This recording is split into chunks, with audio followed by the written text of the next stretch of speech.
Examinations and I am Piyush. अभी आपका SSC CGL की जो नोटिफिकेशन है आउट हो चुकी है। एंड राइट नाउ अभी आपका 12:30 एएम को 12:30 एएम 29 को ये आपकी नोटिफिकेशन आउट हुई है। तो देखो यहाँ पर आपकी क्या वैकेंसीज होने वाली हैं, नंबर ऑफ वैकेंसीज भी इसमें आउट हो चुकी हैं, टेंटेटिव वैकेंसीज कितनी हैं, आपका एग्जामिनेशन कब होने वाला है, क्या इंपॉर्टेंट डेट्स रहेंगी, फीस वगैरह कितनी है, सिलेबस क्या होने वाला है, आपका क्या क्या वैकेंसी के लिए पोस्ट निकली है। ठीक है, ये सारी की सारी चीज़ें देखेंगे हम। तो सबसे पहले तो आपका 29 दिसंबर से लेकर के आपका 31 जनवरी 2021 तक आपके ये फॉर्म फिलअप होने हैं। ठीक है, देन आपका जो पेमेंट की लास्ट डेट है ऑनलाइन पेमेंट की वो 2 फेब तक है। ऑफलाइन पेमेंट आपकी 4 फेब तक है। देन यहाँ पर एग्जामिनेशन आपका कब होगा, तो 29 मई से लेकर के 7 जून तक आपका एग्जामिनेशन होगा।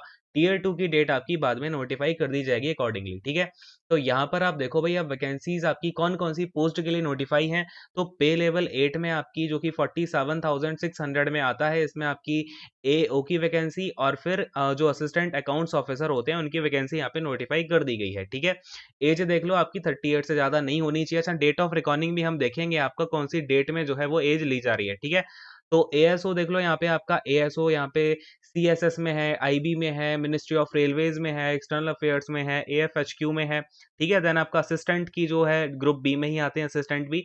तो असिस्टेंट और एएसओ ये आपके अदर डिपार्टमेंट ऑर्गेनाइजेशंस वगैरह में है। सीबीडीटी में आपका इनकम टैक्स की जो वैकेंसी है वो भी आ गई है। 38 से ज़्यादा इसमें आपकी एज नहीं होनी चाहिए। सीएस यानी कि जो सेंट्रल एक्साइज है, सी में आपके इंस्पेक्टर प्रिवेंटिव ऑफिसर। ठीक है, और आपका एग्जामिनर। तो ये पोस्ट भी आ चुकी हैं सीबीआईसी और सीबीडीटी की। ठीक है, और असिस्टेंट इन्फोर्समेंट ऑफिसर ये भी आपकी ग्रुप बी की वैकेंसी है। सीबीआई में एसआई लगते हैं जो।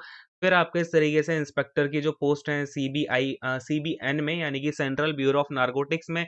फिर ऐसे ही आपका पे लेवल 6 में वैकेंसीज आ जाती हैं। ठीक है, फटाफट से चलते हैं अब हम यहाँ पे कि आपकी नंबर ऑफ वैकेंसीज हैं कितनी, है ना। ये तो आपका पूरा की पूरी आप देख ही लेना कौन कौन सी वैकेंसीज नोटिफाई करी गई हैं। फिलहाल नंबर ऑफ वैकेंसीज के ऊपर चलते हैं फटाफट से। तो देखो यहाँ पर आपकी जो वैकेंसीज हैं वो यहाँ पर टेंटेटिव हैं 6,506। ग्रुप बी की वैकेंसी है आपकी 250 जो कि गैजेटेड पोस्ट में आती हैं। नॉन गैजेटेड है आपकी 3,513। देन ग्रुप सी की वैकेंसीज हैं 2,743। यानी कि आपको यहाँ पर क्या देखने को मिल रहा है कि इंस्पेक्टर की पोस्ट भी ठीक ठाक ही यहाँ पे आपकी मिल जाएगी। ठीक है, चलो अब आते हैं यहाँ पर आपकी नेशनलिटी वगैरह तो वही है जो पुराना क्राइटेरिया रहता था। अब देखो एज लिमिट यानी कि आपका जो डेट ऑफ रिकॉर्डिंग है, ठीक है, जो आपकी डेट ऑफ रिकॉर्डिंग है वो है 1 जनवरी 2021। ठीक है, जिसका आपको डर था वही चीज यहाँ पर हुई है। खैर कोई बात नहीं, अब यहाँ पर आपका क्या रिस्पॉन्स रहता है एक बार नीचे कमेंट करके बताना इसको लेकर के। ठीक है, और यहाँ पर एज लिमिट 18 to 27 है भाई आपकी जनरल के लिए। ठीक है, और चलो खैर अब यहाँ पर हम आते हैं आगे फटाफट से।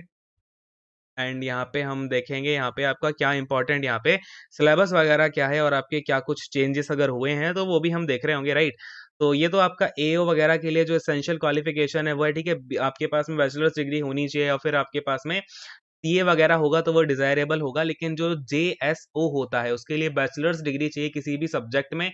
उसमें साथ के साथ आपके 60% मार्क्स होने चाहिए मैथ में 12th स्टैंडर्ड पे। ठीक है, तो ये बात है, या फिर आपके पास में बैचलर्स डिग्री हो स्टैटिस्टिक्स में एज अ सब्जेक्ट। ठीक है, तो बाकी के लिए तो बस आपका नॉर्मल सी कोई भी डिग्री हो, आपने उसे पास किया हो ग्रेजुएशन को, इतना ही चाहिए है। ठीक है, चलो फटाफट से और इंपॉर्टेंट बात पे आते हैं। आपका जो सिलेबस होने वाला है वो देखो, टीयर 1 में आपका वही 4 सेक्शन 25 क्वेश्चन 50 मार्क्स 1 आवर। ठीक है, और बाकी देखो जीके रीजनिंग है, जीए है, क्वांटिटेटिव एप्टीट्यूड है और इंग्लिश कॉम्प्रिहेंशन है। ठीक है, और जीए का तो मैंने आपको देखो जीए में बहुत ज़्यादा दिक्कत होती है, आपका सिलेबस किस तरीके से आएगा किस तरीके से नहीं आएगा। तो मैंने ना इसकी पूरी स्ट्रेटेजी बनाई हुई है 1 आवर 40 मिनट्स की। उसकी मैं आपको आपको ना यहाँ पे एक आई बटन दिख रहा होगा, उस आई बटन पे प्रेस करोगे तो वीडियो पे आप जा सकते हो, उसे जाकर के देख लेना। आपको जीए में जितनी भी आपके डाउट होते हैं ना, किस तरीके से पढ़ना है, कि अगर आपने कुछ नहीं पढ़ा है किस तरीके से स्टार्ट कर पाओगे, वो सब आपको क्लियर हो जाएगा इस 1 घंटे 40 मिनट में।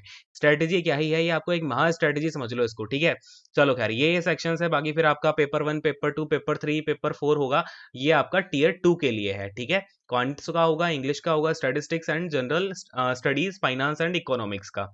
ठीक है, जो भी आप फिर वो आपका पेपर 3 पेपर 4 होता है अगर आप जेएसओ और एओ के लिए अप्लाई कर रहे हो। ठीक है, टीयर 3 में आपका वही डिस्क्रिप्टिव पेपर होता है। ठीक है, ऐसे प्रिसाइज राइटिंग या फिर एप्लीकेशन। ठीक है, 1 घंटे का टाइम होता है, मैक्सिमम मार्क्स आपके 100। बाकी ये सिलेबस है जीए में देखो इतना ही सा दे रखा है, लेकिन आपको मैंने डिटेल्ड सिलेबस कराया हुआ है, जाकर के एक बार देख लेना। और जो क्वांट्स वगैरह का है मैं आपको स्ट्रेटेजी के साथ जो पूरे के पूरे इंपॉर्टेंट टॉपिक हैं, स्ट्रेटेजी क्या होनी चाहिए, ये वीडियोस मैं आपको अलग प्रोवाइड कर दूंगा। तो उसके लिए चैनल पे एक बार आप सब्सक्राइब कर लेना, बेल आइकन दबा लेना, टेलीग्राम को भी ज्वाइन कर लेना। कई बार नोटिफिकेशंस नहीं जाती हैं तो चैनल को भी चेकआउट करते रहना, ठीक है। इंग्लिश में भी यही सारी सारी चीजें हैं, वो भी मैं आपको पूरा एक बार क्लियर, वो जो आपको क्लियर कट स्ट्रेटेजी होती है वो बता दूंगा, ठीक है।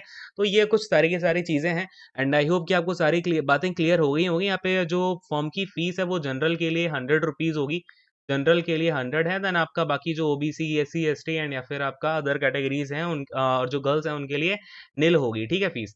तो ये सारी की सारी बातें and thank you so much. यहीं पे सेशन को एंड करेंगे। आई होप कि आपको सारी की सारी बातें क्लियर हो पाई होंगी, है ना। तो thank you so much, God bless you all, take care and bye bye.